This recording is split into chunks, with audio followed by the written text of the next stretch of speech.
कक्षा 10 के विद्यार्थियों, देखिए आज की इस वीडियो में 30 अगस्त के दिन गणित का बेसिक मैथ वालों का जो पेपर होने वाला है, देखिए उसके लिए क्वेश्चन पेपर में आपको फुल सॉल्यूशन के साथ में समझाने वाली हूँ। इस क्वेश्चन पेपर में आपको ऐसे प्रश्न देखने को मिलेंगे जो आपकी परीक्षा के लिए काफ़ी महत्वपूर्ण रहेंगे। चलिए तो बिना डाउट के वीडियो को हम शुरू करते हैं। और देखिए सारे प्रश्न मैं आपको बहुत ही बारीकी से समझाऊंगी ताकि प्रश्न आपसे कहीं से भी उठा के पूछे जाए तो आप आराम से उस प्रश्न का आंसर कर सके। ठीक है, चलिए तो पहले प्रश्न में है सही विकल्प चुनकर लिखिए। तो देखिए सही विकल्प जो रहेंगे वो आपसे 6 नंबर में पूछे जाएंगे। कितने नंबर के आपके सही विकल्प आएंगे? 6 नंबर के। ठीक है, चलिए तो इसका पहला क्वेश्चन पढ़ते हैं। 96 और 404 का एचसीएफ होगा, तो हमें 96 और 404 का एचसीएफ बताना है। एचसीएफ कैसे निकालेंगे हम? पहले तो 96 और 404 के हम गुणनखंड करेंगे। गुणनखंड कैसे करेंगे? इस तरह से। ठीक है, तो यहाँ पे थोड़ा सा जल्दी करेंगे। 96 2 से 2 चुको 8, 2 अठे 16, फिर 2 से 2 दून 4, 2 चुको 8, फिर 2 से 2 करना 2, 2 दूने 4, फिर वापस 2 से देंगे 2 छके 12, फिर 2 से 2 तिया 6, फिर 3 से देंगे 3 ही करना 3। इसके बाद में किसके निकालेंगे? 404 के।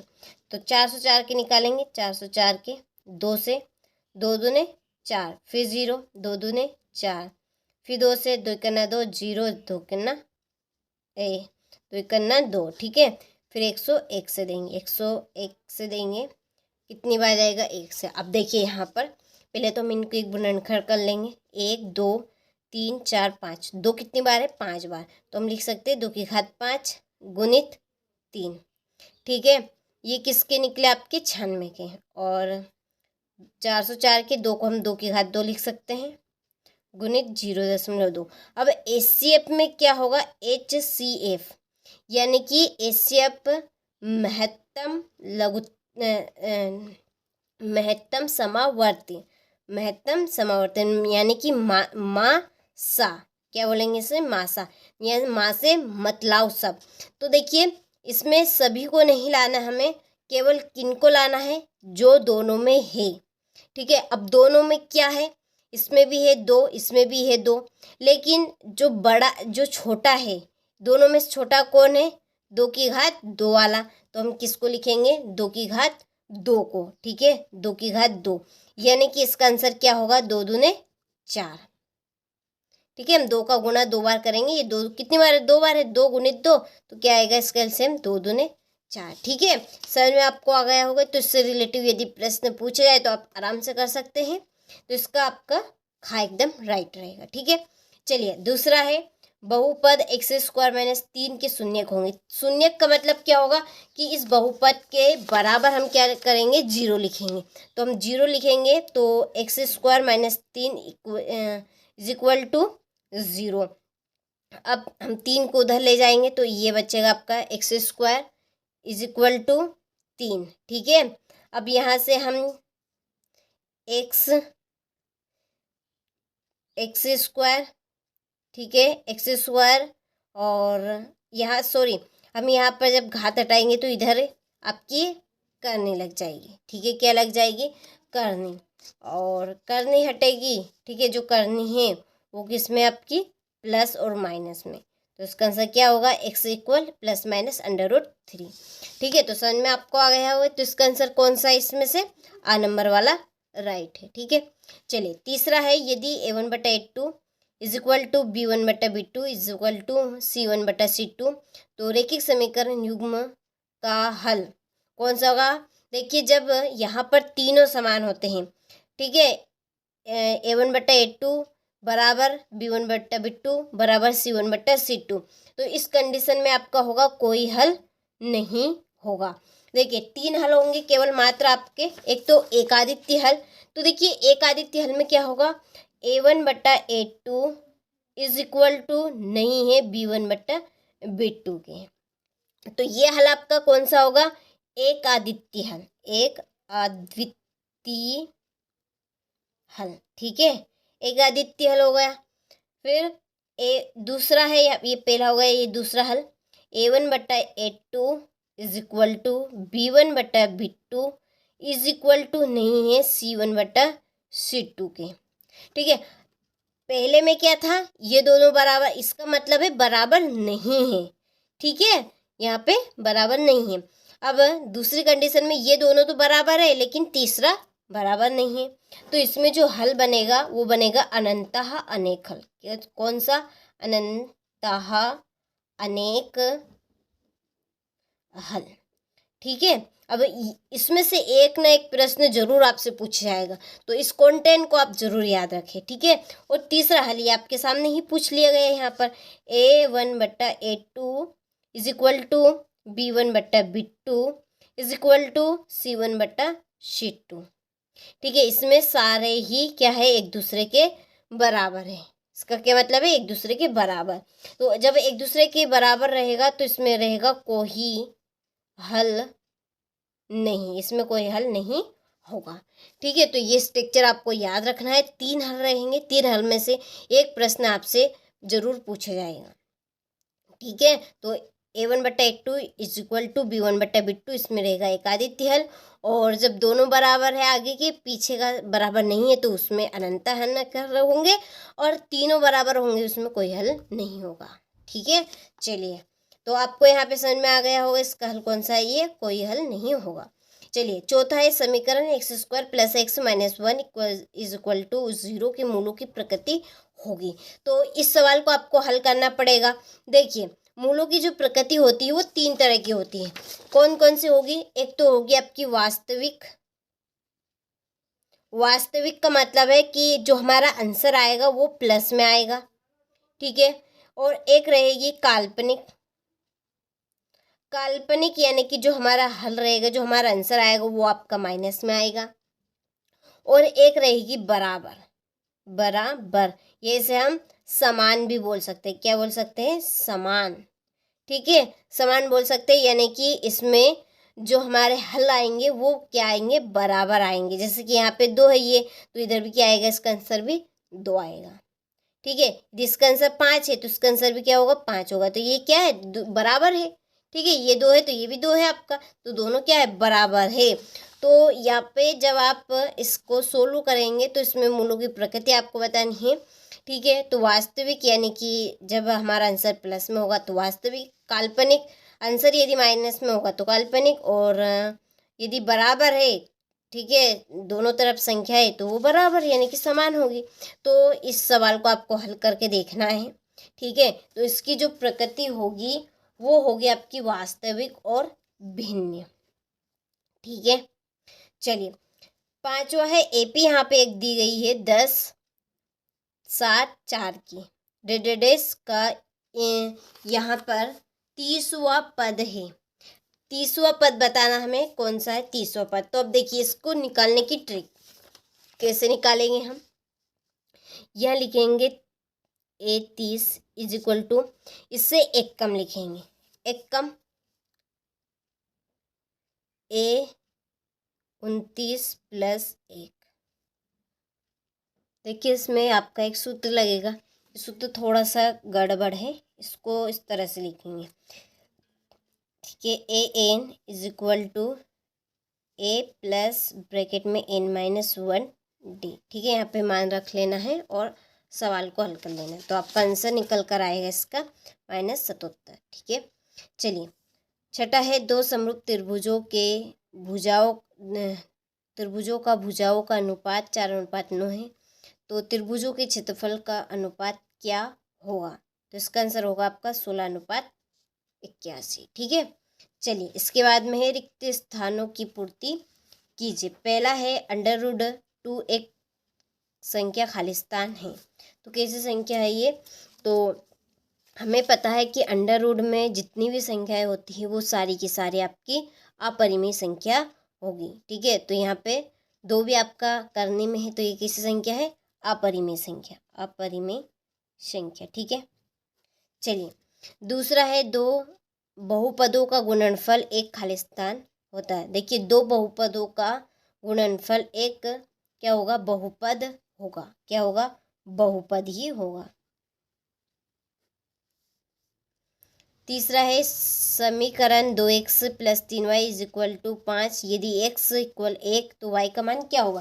तो देखिए यहाँ पे हमें y का मान रखना है। जो समीकरण यहाँ पे हमें समीकरण दिया है, देखिए यहाँ पे इस तरह से मान रखना है आपको। 2 गुणित x का मान कितना दिया है, 1 दिया हमें। y का मान चाहिए 3, y इज इक्वल टू 5। देखिए 2 इसको हम उधर ले जाएंगे तो ये बचेगा आपका 3y इज इक्वल टू 5 बटे में क्या आ जाएगा आपका 2।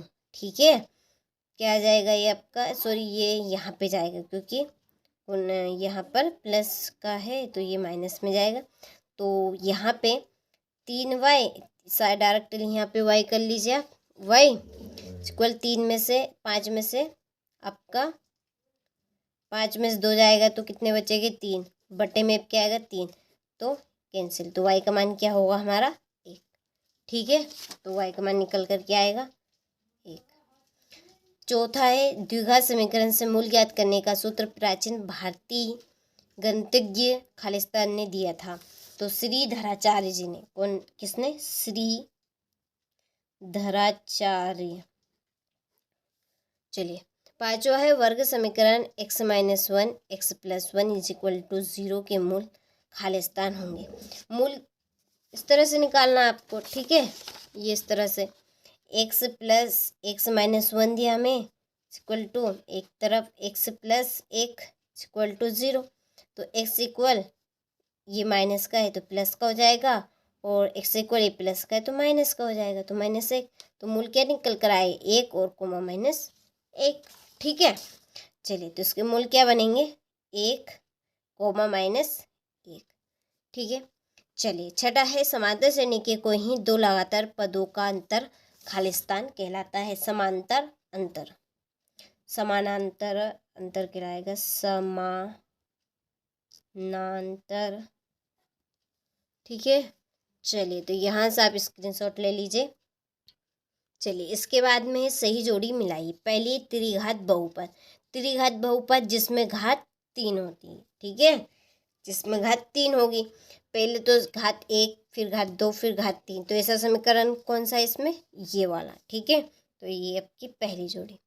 दूसरी रेखिक बहुपद, रेखिक बहुपद में घात 1, इसका व्यापक रूप है ax प्लस b, ये रहा। ठीक है, ये वाली आपकी दूसरी जोड़ी। द्विघात समीकरण x square minus 1 is equal to 0 के मूल निकालने हैं। तो मूल देखिए -1 और +1 निकल कर आएंगे इसके मूल, आप जब निकालेंगे तो। ठीक है, चलिए चौथा है द्विघात समीकरण x ब्रैकेट में x माइनस 3 इक्वल टू 0 के मूल। अब इसके भी मूल, तो देखिए x के बराबर हम 0 लिखेंगे तो इसका तो 0 आएगा, और 3 आपका बराबर का उधर जाएगा तो 3 होगा। ठीक है, तो इसके मूल हो गए 0 और 3। ये आपकी चौथी जोड़ी। पांचवी त्रिभुज समरूप होते हैं। तो त्रिभुज समरूप कब होते हैं, किसके होते हैं, समबाहु त्रिभुज के। छठा है समांतर श्रेणी का nवा पद, तो इसका सूत्र है आपका an is equal to a plus n minus 1 d। ठीक है, चलिए तो यहाँ से आप स्क्रीनशॉट ले लीजिए अच्छे से। चलिए इसके बाद में है सत्य सत्य। पहला 1/√2 एक परिमेय संख्या है, बिल्कुल गलत बात है क्योंकि ये आपकी अपरिमेय संख्या है, जैसा कि मैंने आपको पहले ही कहा है, ये आपका असत्य है। ठीक है, दूसरा शून्य बहुपद की घात अपरिभाषित होती है, बिल्कुल सत्य, कोई घात ही नहीं होती है शून्य बहुपद की, जिसे हम ज्ञात ही नहीं कर सकते उसको हम अपरिभाषित कहेंगे। तीसरा है दो चरों में एक रैखिक समीकरण के अनेक हल होते हैं, बिल्कुल सत्य है ये भी। ax plus B is equal to 0 एक द्विघात समीकरण, बिल्कुल गलत है क्योंकि ये आपका एक घाती है। ठीक है, तो ये आपका असत्य है यहाँ पे। पांचवा है जब वर्ग समीकरण के मूलों के दोनों मूल समान हो तब द्विविभक्ति का d इक्वल 0 होता है, बिल्कुल सत्य है ये। और -2 2 -2 2 -2 एक खालिस्तान एक समांतर श्रेणी है, तो ये आपका सत्य है। ठीक है, चलिए इसके बाद में निम्नलिखित प्रश्नों के उत्तर एक शब्द अथवा एक वाक्य में दीजिए। पहला है संख्या 156 के अभाज्य गुणनखंड लिखिए। तो अभाज्य गुणनखंड आपको निकालने हैं इस तरह से। देखिए हम इस तरह से निकालेंगे किसके, 156 के। 2 से 2 सते 14, 1 बच गए, कितना बन गया 16, 2 अठे 16, फिर 2 से देंगे, 2 तिया 6, 1 बच गया, 2 इनाम 18, फिर 3 से जाएगा आपका 3 इकन्ना 3, 3 तिया 9, फिर 3 से देंगे, 3 इकन्ना 3, ठीक है। देखिए ये आपका 13 से जाएगा, 3 से नहीं जाएगा, ठीक है। तो अब हम 2 की घात 2 को हम लिख सकते हैं 2 घात 2 गुणित 3 गुणित 13, ठीक है। तो इसके गुणनखंड क्या होंगे, 2 की घात 2 गुणित 3 गुणित 13, ठीक है।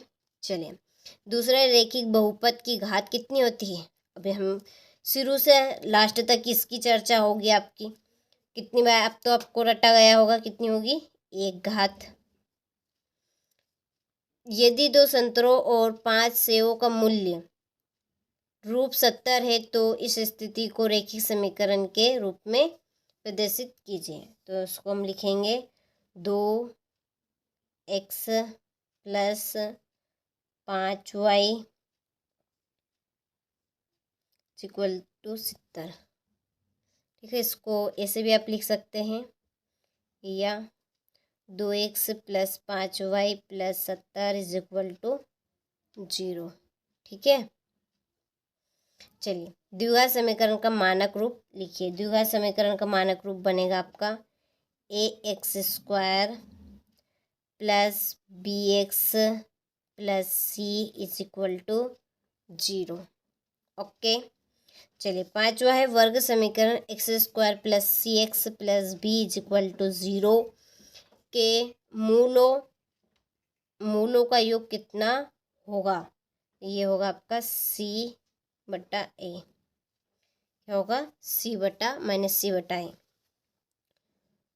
AP यहाँ पे दिए 2, 7, 12, खालिस्तान के 10वें पद का मान लिखें। तो 10वें पद का मान होगा 47, ठीक है। चलिए तो स्क्रीनशॉट आप ले लीजिए। इसके बाद में यहाँ से आपके 2 नंबर वाले प्रश्न शुरू होंगे। ये HCF 306 और 657 इज इक्वल टू 9 दिया है। ये यहाँ पर LCM ज्ञात करना है दोनों संख्याओं का। तो स्क्रीनशॉट आप यहाँ से ले लीजिए, ठीक है।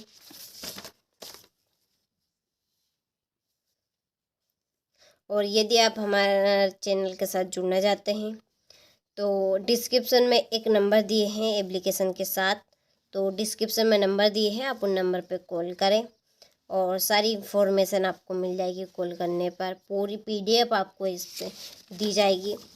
अच्छे से अच्छे अंक यदि आप प्राप्त करना चाहते हैं तो हमारी एप्लीकेशन के साथ ज़रूर जुड़ें, ओके। चलिए 19वां 20वां हो गया, 21वां 22वां 23वां क्वेश्चन, ठीक है।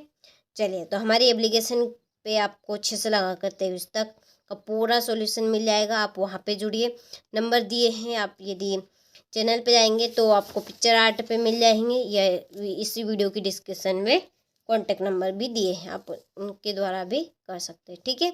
चलिए तो मिलते हैं आपसे अगले वीडियो में।